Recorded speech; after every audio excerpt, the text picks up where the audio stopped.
I think any kind of interactive toy for that matter is great, especially in this situation, because our dogs need a lot more mental stimulation since the walks are not happening too much, and there's this general fear, so they can sense our anxieties. Interactive toys will help a lot with diverting, the dog's mind to better things. And I think in general, I always tell people to ditch the football and use interactive toys, use ways to mentally stimulate the dog. Hi. Hi, Shani. Hi.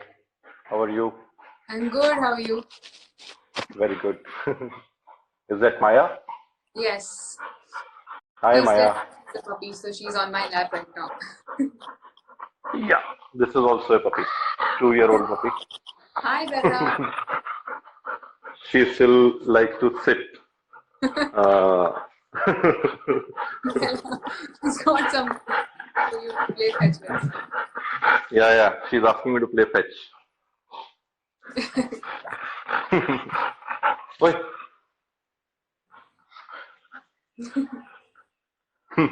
I was observing that day, Bella and Arya look very similar actually. Yeah. They look very similar. I think once Arya is older, a little bit more, yeah, they are going to look like exactly like twins. each other. अभी तो फिर भी figure out कर लेते हैं, but I think next 2 years we'll not be able to figure out. Yeah, that's true. Yeah. So, hi everyone. We are starting the session. We've already started getting some questions. There's somebody asking about the pet shops in quarantine, and we are going to talk about it in a bit. My name is Rana Athaiya. I am the founder of TalkSpot, and we have Ishani today as our guest. Ishani happens to be one of the best trainers in Gurgaon. She runs a setup called Wizard of Dogs, and she have been training a lot of dogs in Gurgaon, and then she also do online puppy training classes, and now she has started doing one-to-one sessions as well. So Ishani, tell us more about yourself. What type of dog training practices do you do? Yes. So my training is primarily positive reinforcement based, and I try and so I'm constantly updating my knowledge about how to make sure solve behavioral issues using only positive reinforcement based methods.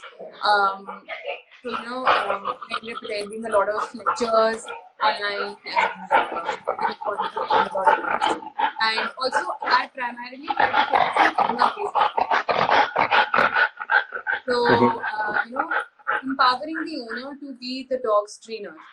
A lot of times we see that with external trainers, the dog will absolutely listen to the trainer perfectly, but as soon as the training is over, there's no compliance with the owner. So that's why we do sessions. Now it's a lockdown situation, but normally we do sessions in the presence of the owner in their house to make sure that the surroundings and the settings are exactly the way they normally are. Right. So, there was one question. Somebody asked that what is happening with the pet shops during the lockdown? Yeah. So, what is? So I do you think, have some? Yeah. I think what's happening is that the supply is not coming because of the borders being sealed and everything, but so they've got things in stock, is what I've heard. I have personally been, for my parents' dogs, and as a backup for my dogs, I've been trying to procure some food. So thankfully, we did it before the lockdown. But right now, there are a couple of people in Gurgaon who got, pet food available. But as per my knowledge, they are saying that they're not getting stuff readily. So I think if you can help people out with a list or maybe a few contacts, I know for sure that Anusha has pet food available. Yeah, so Yeah, you are right actually. So what is happening is either you need to figure out a nearest veterinary hospital or a clinic where they also have got pet food and things like those. There are some of the pet shops which are opening for just few hours in the evening. Yeah. So there is if this question is from Gurgaon, then Pet Gallery opens I think for an hour or so in the evening. So we usually call them, ask them that if they are going to be opening, and then we go and get the stuff either for us or for street dogs, and in case somebody else wants it. So we try to gather all our friends' orders at one place, and then we get it from there and put them around in their, in front of their house. Um, so there's a big hello coming from mental health therapist. Uh, yeah,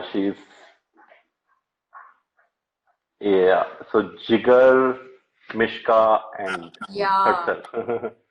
I miss those two monkeys. Yeah, Jigar is a pit bull. Mishka is a Staffordshire Terrier, and they're just such fun dogs. There's so much about these aggressive, so-called aggressive breeds. yeah, And the fact that so many misconceptions that they should not stay with two dogs of similar breeds, can't stay together. A pit bull can't stay with another dog, or they are generally born aggressive or something like that. But these two are literally the sweetest dogs I've ever met.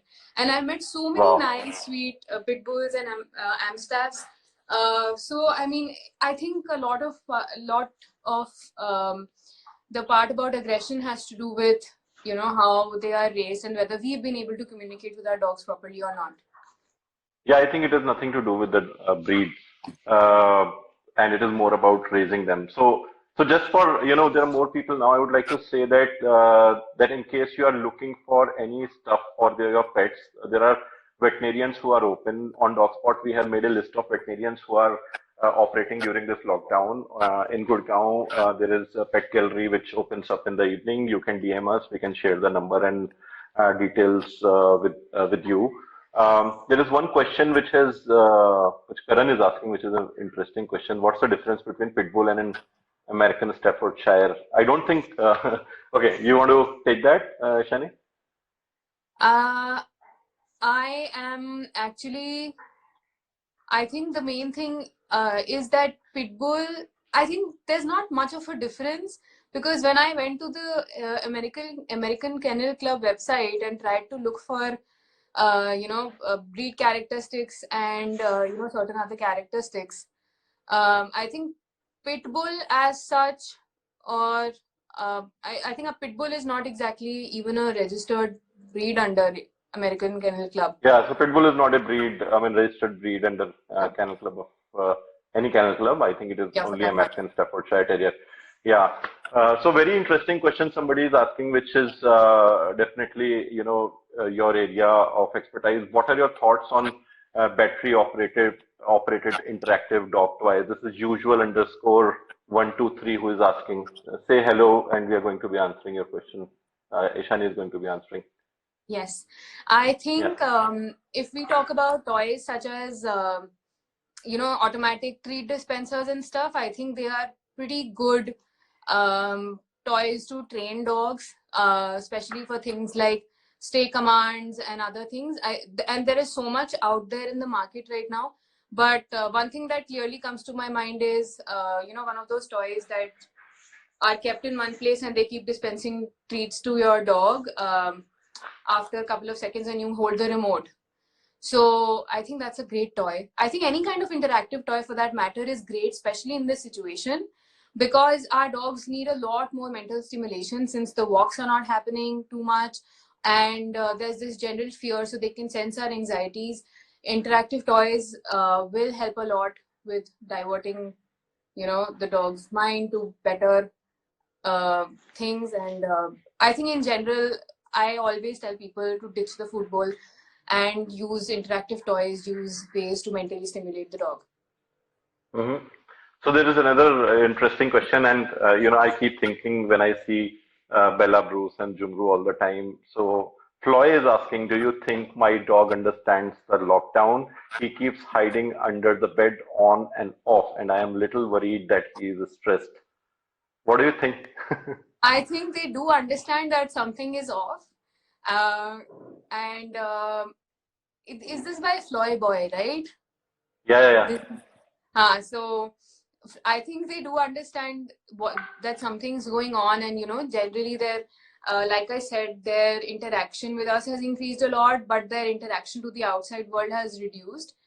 So I think Floyd is a little worried about the situation, but it's easily manageable if we are our dog's confidants and their protectors. So if you feel that he's stressed about something, uh, you can give him more comfort, let him be in his space, give him things to do to mentally engage and all of that. I think that would be a good idea. Hmm. Sometimes he takes the toy is used for fetch and hides under furniture in the middle of the fetch game. Yeah. So I think you need to teach your dog to start leaving and bringing stuff back to you, and leaving it should be such a great experience for your dog that it doesn't have to go and hide under furniture. So he or she is basically doing it because he's probably learned that when it comes to you with a toy, you're going to snatch it, and then you're going Okay. to continue playing, but you're going to have to take it away from their mouth. So a very nice way to deal with that is to teach a very solid leave command, and it's actually not that tough. So you can start teaching it. Look up some videos on YouTube, or else I can help you out with the same, but your dog will Mm-hmm. stop doing that. Yeah. Cool. Another question, and then we'll start talking more about yourself. This amazing Charlie asking, why do beagles are sensitive, and when they are being attacked, why do they get afraid a lot? I think this is with any breed. I mean, this is nothing to do with beagle as a breed. I think it is with the personality of a dog. Different Absolutely. dogs behave differently. Yeah, but so can you elaborate a little more? Yeah. And we can probably then take the question. Sure. What specifically are you asking for? Yeah, So Charlie, amazing underscore Charlie. Yeah. Let them, come back with more clarity on the question. I think that the question is not very clear. So Ishani, tell us, what dogs do you have? I mean, I know, but tell everybody. So my oldest my oldest Indie is Kiara. She was adopted about 3 years ago from through PFA, when PFA holds one of those adoption drives in the malls. So we had gone to the mall to purchase clothes, but we ended up getting a puppy home, and Oh, okay. so once I moved out of my parents' house, once I got married, I tried to bring her to stay with me, but she had certain issues with separation anxiety. Actually, isolation distress, because anybody being around was fine, but somebody had to be at home, either a dog or a human, and any human or any dog for that matter. She just could not be Yeah. alone. So Yeah. So, that's a very good point, actually. Separation anxiety, which you just mentioned. How do we basically handle separation anxiety during this lockdown? And I think, when I'm spending so much time with my dogs, they might also get habit of me being around. What do you being advise around. people? Yeah. Exactly. So the best thing you can do is to continue having some structure in the dog's life. Don't break any kind, all structure. So things happen according to their timings, and the timings don't change. So basically, they happen the way they used to happen before the lockdown. The second part is, I think, leave your toy with a bone, or leave your toy with something nice, and just let it be without you for another week, maybe for a couple of hours, 1 or 2 hours. Come back and let your dog know you're going to be back. But anyway, the lockdown is not. I think lockdowns don't just all of a sudden. So we are going to have half and half population, coming out of the lockdown, half people staying home and all that. So I think in that sense, we can still get our dogs accustomed to us not having us around. Basically, they are building a very positive association with our absences. Got it. So, Charlie, amazing underscore Charlie is asking me when we are bitten by when they are bitten by stray dogs, why do they fear a lot? Like, I mean, so basically, if a dog gets afraid, how do we neutralize the dog? Again, we'll again come back to Kiara, and then we'll talk about more about your dogs. But let's answer this question, and then we'll come back. Yeah. Okay. I think I can also see the question. Like a Labrador would recover the wounds, but beagles are quite sensitive. So I think, see, beagles were bred to work before human beings. So they were bred to basically go into the fields and look for small animals in their burrows, hold them outside the burrows, and then, call out to the hunter or the owner. And that's why they have those special, different barking ways of barking. And then the hunter would come. So they were bred to work along with human beings, and a lot of times they were bred to work along with other dogs. So beagles in general can develop certain issues. I cannot I don't think Labradors or for any breed for that matter will bounce back faster. It depends a lot on the level of socialization as a puppy. It depends a lot on uh, how things have gone by with in terms of interaction with another dog. So I think things like that also matter. Plus, if your dog is scared and is backing off, I think that's better than having a dog that's going for the attack mode, because we should prevent such incidents from happening in the first place, of course. But if it's scared, then we can work on that fear, unless it's so scared that it sees a dog and just goes off into a barking frenzy and to say, come on, back off, I'm not comfortable with you. Anybody would be scared if they were bitten, and a bite is not exactly a prepared event. So Right. Got it. So, you were talking about Kiara and the separation anxiety, yes. and then what happened after that? Yeah. So, Kiara is still there with you? Sorry, Kiara is in my parents' house now. Yeah. She was a severe case of isolation distress. She once broke her crate and hurt herself just to get out when she was actually perfectly crate trained.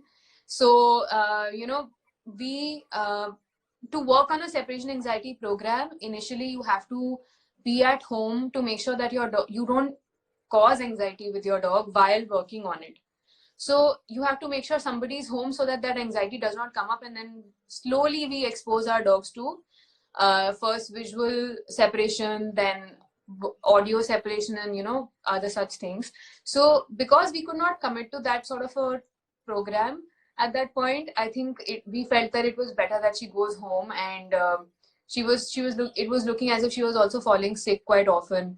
So, and she's doing perfectly fine in my parents' house. So I think she's much happier living with them, and hubbling them and having fun there. Plus, Okay. she really How did you? others. Yeah. Cool. How did you find Maya? She looks so Yes. different, and yeah. So Maya looks a lot like Kiara, and both Arya and Maya are asleep with me right now. Maya, I'm just going to show you what Maya looks like. Maya, come, monkey. Okay, so she's very deep sleep. She's just had her lunch, So, Maya used to look a lot like Kiara, and and she was actually rescued by a lady who found her with a breeder guy, a village guy who wanted to breed her and sell her pups as pit bull pups, because he said that she's a pit bull, but she's not. So the lady rescued her saying that I'll feed her and I'll keep her well and give her back to you. But she never really did. She kept saying somebody took her or whatever, because she knew what the consequences would be. And I used to go to this lady's farm and train the other rescue dogs to fly out of the country. So I met Maya. Maya came to the farm when she was 2 months old, and she stayed there till she was about 6 months old. And then auntie said, you know, the farm is going to shut down. So what do we do about the dogs? Can you look into their adoption? Maya had been up for adoption since it, all throughout those 4 months, and nobody had come up to, you know, adopt her. So, and because she looked so much like Kiara, I said, okay, I'll take her, give her to me. So we tried 1 week foster, but honestly, that was not required because she was, you know, at home the day she came. Got it. So, what are you, doing these days while there is a lockdown? People would like to know. And then there is a question also from Yeah. Pixie Duster saying about puppy. What are good ways to train your puppy for separation anxiety? So we'll go for this question first, and then we'll, understand from a pro like you how to spend time with pets Sure. during So lockdown. I think the best thing to do is start having them in a different room. Like I said, maybe tie a bone to some areas, or have something heavy that you give them so they can't lift it up and basically bring it to you. Keep it in a room, go out of the room, keep the door open, let them chew on the bone for an hour or two and come back. But with puppies, we take it very slow and we make sure that it is always, always a positive association. So it's scientifically proven that anything that happens in the dog's life as a pup, whether it's positive or negative, stays. And if it's a negative association with to something, we can always work on it later on and change it, but it's never going to go out of the dog's head. So it's always going to stay. A part of it is always going to stay, and your dog can always go back to it if it's under a lot of stress. So Got it. slowly, you know, desensitizing them to our absence, making it very nice, a lot of fun for the dogs, for the puppies especially, is a good idea. Okay. So how are you keeping yourself busy and your pets busy? So for my pets, for my dogs, we do a lot of mental stimulation. So in the sense that they now are eating all the meals through food dispensing toys. We've got Kongs, we've got all the toys you can possibly name. I just go to the pet shop, look for hollow toys, and I get them. So they get challenges with their food every day, 3 times a day, and we are doing a lot of training. So I put up regular training videos with Arya, and she gets so tired after that then I repeat it with Maya away, offline out of the camera, and then she gets tired, and they have each other, so they play a little bit, and I think just our interaction with them keeps them a lot busy Yeah. and having fun. Right. So, Shani is doing one training video every day. So, you can actually go and check her account out called Wizard of Dogs, and she makes one video every day. I have been following them. So it is very interesting to see day by day how you can teach your dogs. If you teach your dog, one new trick almost every day.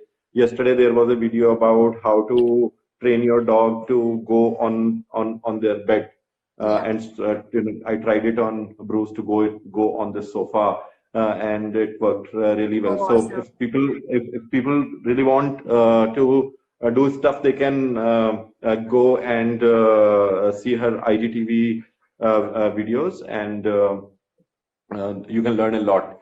There was another question by Hi Mira. So can you see there is a Sapna Mehra asking a question? As I can't take my 4-year-old Maltese down for her walk and exercise, can I take her up and down the stairs, maybe one floor? Is that what you recommend? Yeah. You can do that if she's used to a lot of exercise, but I always, not just I say, but a lot of this is well proven research, that the more you exercise your dog, the more you build stamina for them to look for more exercise, later on. So I always say give them basic walks if you can't give them a walk, let them sniff around. Take your dog out of the house and let her sniff around in the stairs area, go at her own pace, pee and do whatever she wants to, bring her back at her own pace, and then do a lot of maybe give her food through a food dispensing toy or in a challenging way by scattering it or however, or just make it a lot of fun for her to earn her food, or do some training. So I think mental exhaustion uh, will help a lot more, in my opinion. Do you think when you say mental exhaustion, do they really get exhausted when we challenge them mentally? Like, we have been doing with our dogs is putting them on the treadmill and making them walk for about half an hour or something like that. Uh, have you seen them getting exhausted when they do mental exercises? Yes, I see. The walk on the treadmill is a little bit about, of course, it is physical stimulation, but along with that, they also have to think about, how to balance and how to go in a certain pace. If they go too fast, then they're going to fall. If they go too slow, then they fall.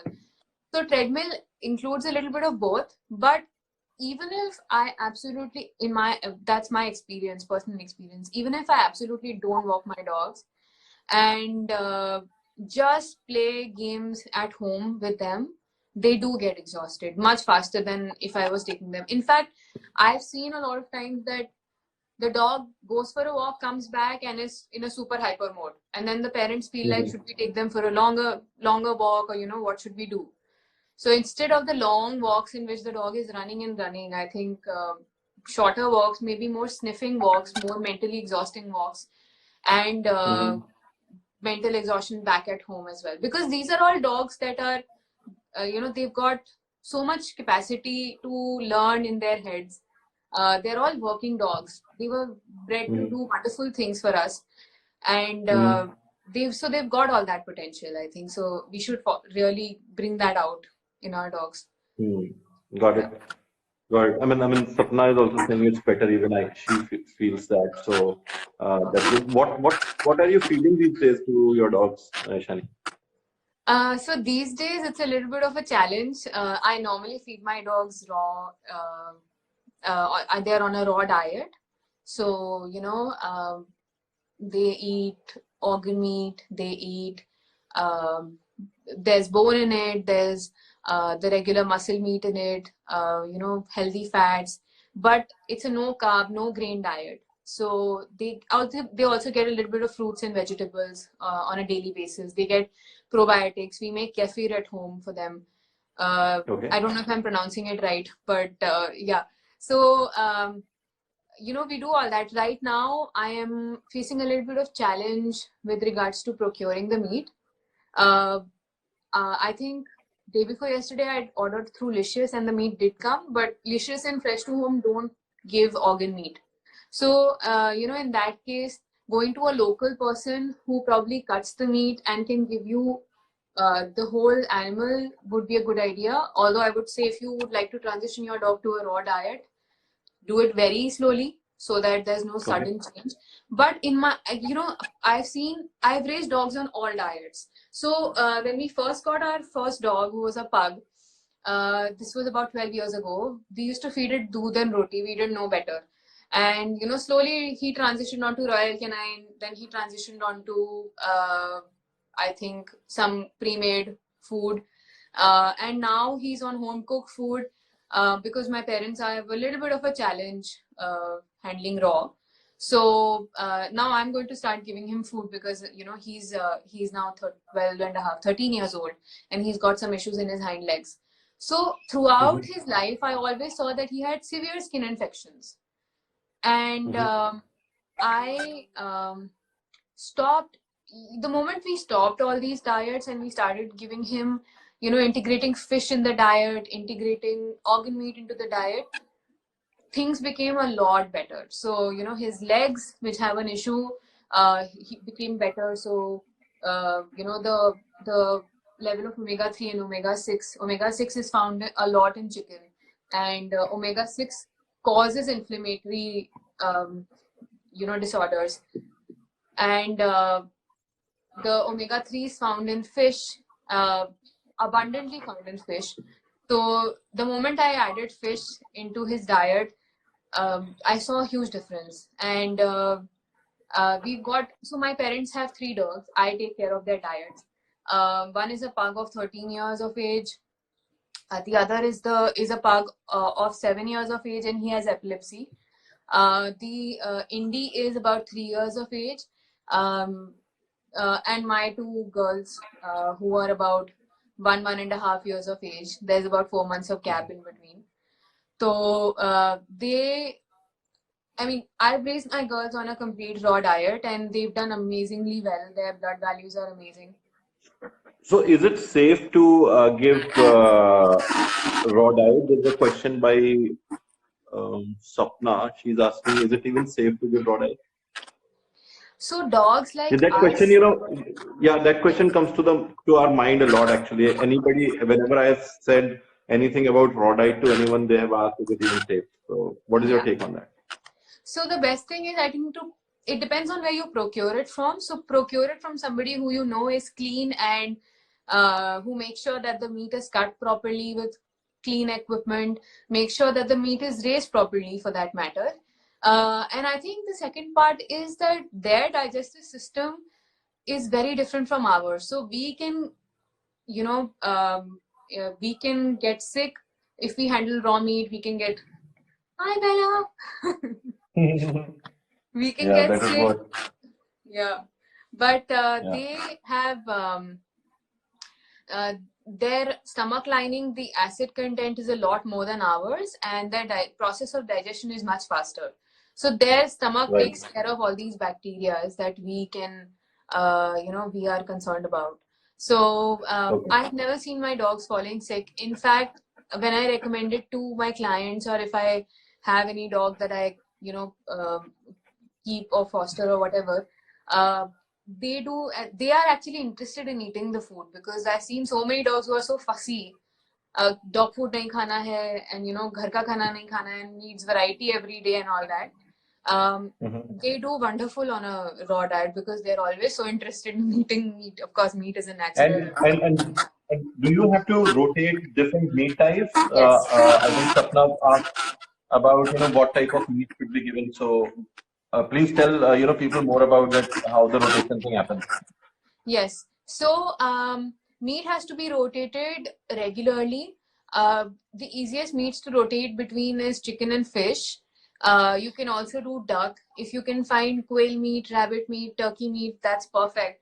Make sure to get all the stuff. So with the skin, preferably, organs, bone, muscle meat, everything. Your dogs can digest everything. Organs are extremely good, so there's no worry in that case. In fact, Maya's surgery took place about 2 weeks ago, her sterilization surgery.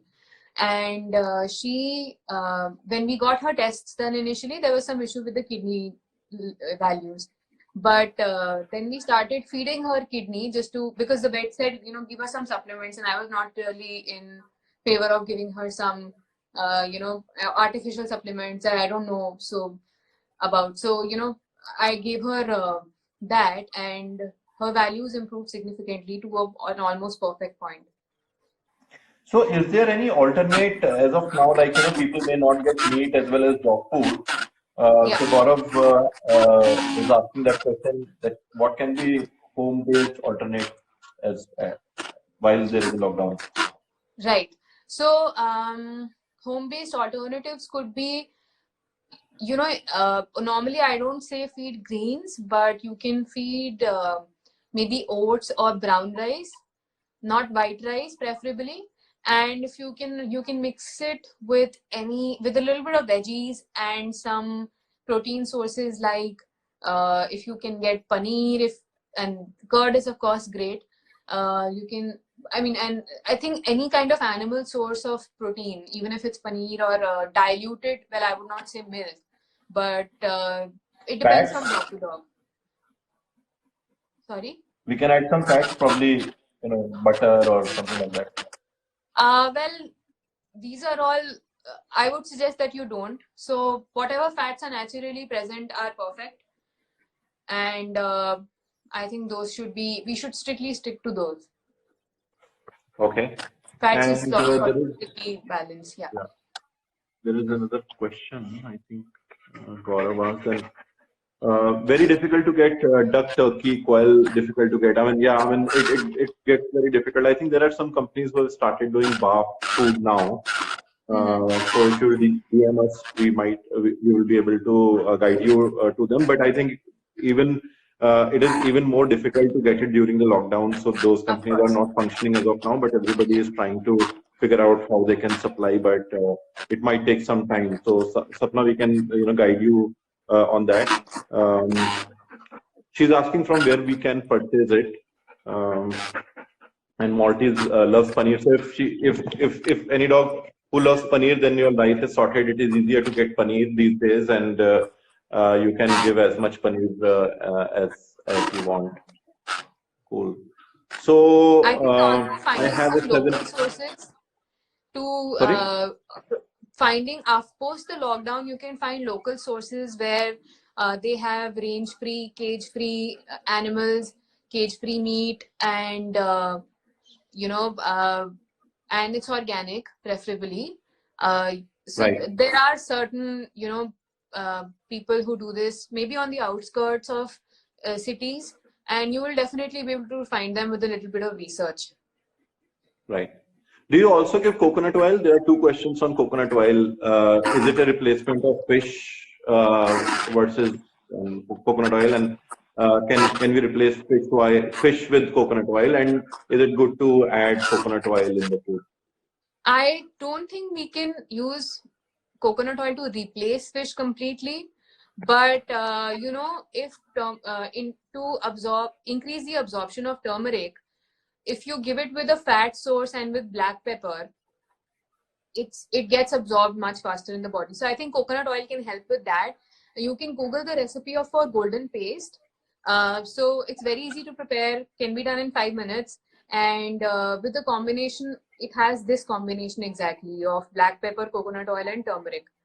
And I believe there are some companies who also sell golden paste. Yeah. You can get from there. So I understand that you're not an expert on food. You're an expert on dog behavior. Sorry to digress so much into dog nutrition, because people got really interested in knowing more about it. So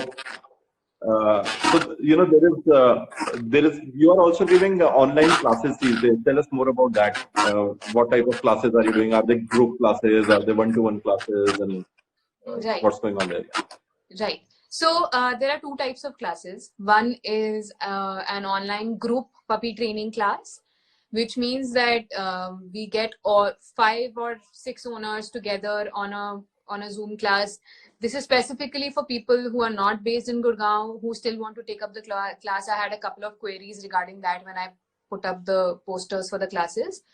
And I think, and the second type of class is a one-on-one online class, also accessible for people who are not based in Gurgaon and who I can't go to personally, and very helpful during this lockdown.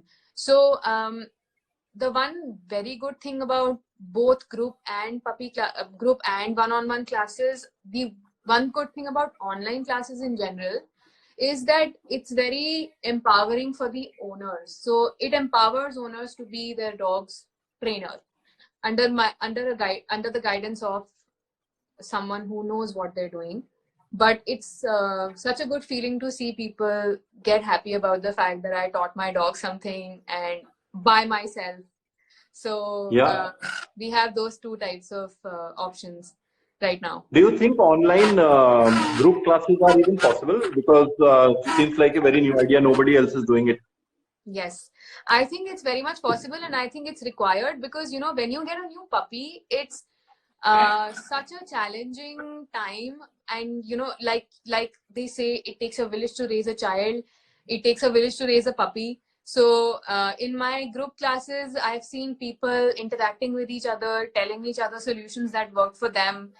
And, it's just wonderful to see everybody, telling each other, giving each other solutions, understanding each other. So there's a different level of, I think, interaction in group classes.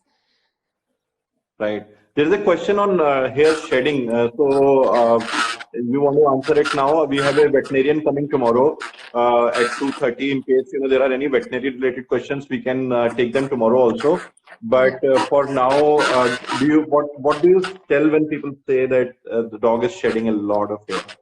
I think, see, one is the part about diet, the other is the part about seasonal change.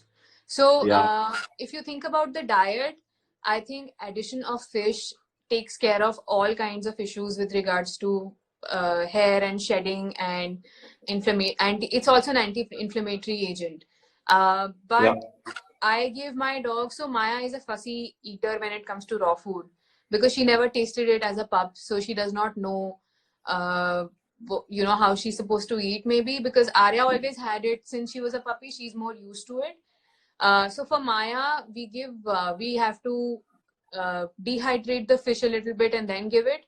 And although she has been eating fish on a regular basis, she is still shedding hair, and a new coat is coming. So if your dog is shedding just now, you can wait it out because the season is changing. But if your dog sheds in general, do think about adding fish. Yeah, I think it is the change of the season, and there are some breeds they shed a lot. So, for example, Labradors they shed a lot. I mean, I used to think that Labrador do not shed, but then I realized that their hair density is so high that they can really fill a room with their hair shed. With So, their hair. yeah, yeah. That's true. So, uh, thank you very much, Shani. Are there any more questions? There is one question which is coming. Whey water is a lacted water when we make paneer. Yeah, can we give that whey water to dogs? I think we I can. think we can, yeah. There Yeah. shouldn't be an issue. Yeah, there should not be an issue because the lactose gets broken down as soon as you make paneer. So there are no lactose there, so it is all right to give that. And in some of the diarrhea cases, sometimes doctors also say that isko thoda sa wo chhene ka pani de do. So it works because there are a lot of good bacteria when we make anything like paneer and dahi. So I think that is all right to ask. So thank you very much, Ishani, for coming online. Everybody, this video will be there for about 24 hours. So anybody wants to refer it again, they can go through it again. In case we have left any question unanswered, please DM us. You can also DM to Ishani directly. She's on Wizard of Dogs. You can Google her. She has a website. She's also on Facebook and Instagram. She's mostly active on Facebook and Instagram. There is one question for a teething puppy. Can you recommend some ideas of teaching her not to chew on the furniture shoes? Yeah, very very good question. Very practical question. Yes. Can you please answer Yes, that? of course. The best thing to do is to provide the puppy with toys of different textures. So if you have some old, especially during this time of lockdown, if you have some old t-shirts, you can tie knots in them. If you have maybe some old packets of curd, some plastic bottles, give that to your puppy. Anything that gives them a different feel, different texture. If you have some pieces of wood or some maybe some furniture that they can you want them to chew on, it's fine. Although I would not say give them pieces of wood because it will there are slivers in it. So maybe you can put some bitter apple. In my opinion, the Volini smell deters dogs from chewing on stuff. So I've personally used it a lot with certain dogs. You can try that, but you always have to provide an alternative for puppies. To chew for something to chew on. Teething is a very natural process, and anything that's cold will also soothe their teething pains. So maybe a cold frozen carrot or frozen cucumber, frozen banana, stuff like that. If it's not too cold outside, maybe you can give it in the afternoons when it's a little warm so your dog does not get sick. I've seen these things work very well. Also, do provide your dog with mental stimulation, and I think they should be sorted. Cool. All right. Thank you, Ishani. Thank you very much. for having me. So, yeah. All right. Bye. Bye bye. Thank you. Yeah.